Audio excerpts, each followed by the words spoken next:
Surgimos da confluência, do entrechoque, do caldeamento do invasor português com índios silvícolas e com negros africanos.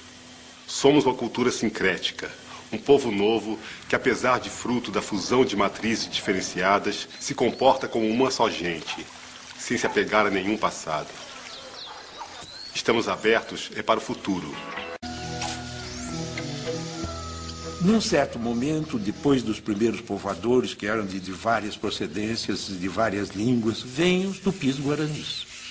Eles devem ter vindo do oeste ou noroeste da Amazônia, desceram até a depressão do Pantanal e um dia atravessaram o Planalto brasileiro, chegando aos litorais. E a partir do litoral, um braço foi para o norte, outro braço foi para o sul.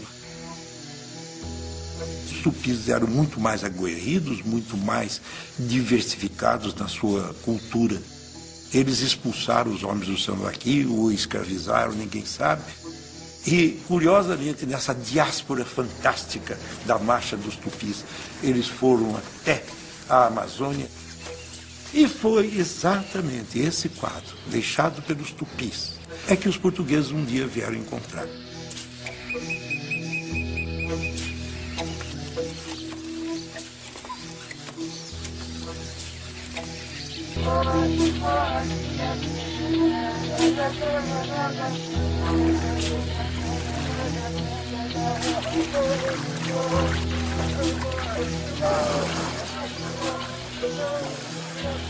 Não era, obviamente, uma nação, mas tão só uma miríade de povos tribais.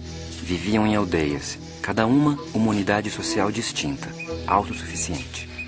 Um índio, na força da sua cultura, ele se basta a si mesmo, ele é autossuficiente, ele sabe fazer tudo o que ele vai precisar ao longo de sua vida.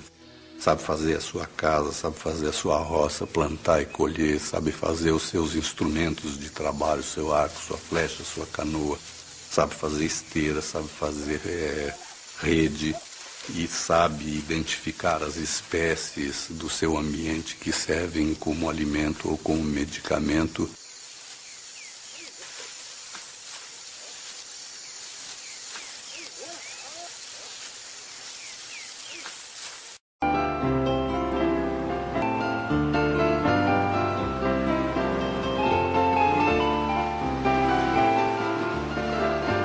Na hora dos descobrimentos, Portugal estava na vanguarda dos povos. Suas características contrastavam com tudo que se via pela Europa. A começar pela precocidade do seu surgimento como nação, a primeira do mundo. E eram ousados, com imensa coragem de si mesmos.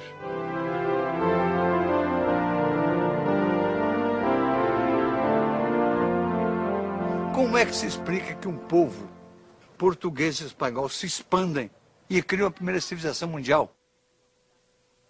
Vocês sabem que Portugal tem as fronteiras mais antigas da Europa.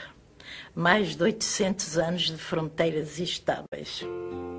Era uma faixa estreita com apenas 1 milhão e meio de habitantes que não tinham saída a não ser o mar, porque atrás estava o inimigo, estava a Espanha.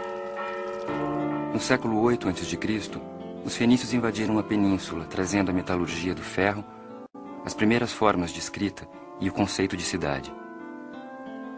Depois vieram os gregos e cartagineses, gente marcada pela navegação e pelo comércio. Em 218 a.C., os romanos invadem a península. Os soldados romanos desembarcaram na Península Ibérica. Comeram os povos que tinham lá antes.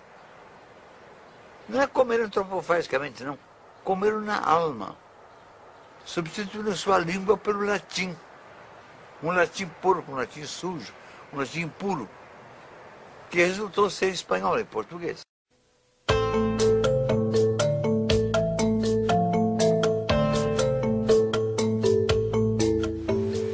Os africanos que primeiro chegaram aos trópicos brasileiros vieram da costa ocidental africana ao norte do Equador.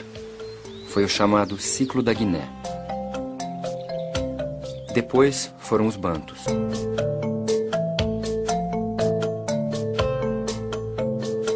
Os povos bantus possuíam uma longa história. Produziam objetos de cerâmica, praticavam agricultura e criavam gado. Haviam domesticado diversas plantas e dominavam as técnicas da metalurgia. Além disso, bem antes da chegada dos europeus na África, se ordenavam em estados, conheciam o comércio, a moeda e a escravidão.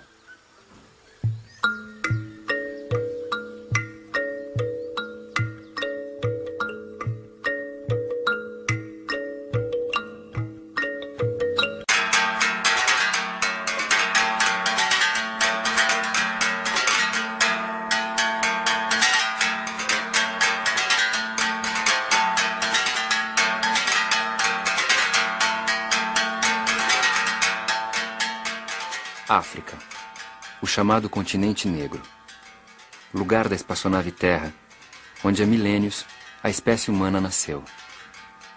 Espaço geográfico que vem abrigando ao longo dos tempos sociedades, línguas e culturas muito variadas. A África nunca foi uma realidade homogênea, em termos humanos ou culturais. Alguns povos africanos, vindos de Angola, do Congo, de Moçambique, da Nigéria, do antigo Daomé e de outras partes do continente negro, atravessaram o Oceano Atlântico para desembarcar no Brasil. E esses negros passaram a ser a massa substancial da força de trabalho de fazer o Brasil.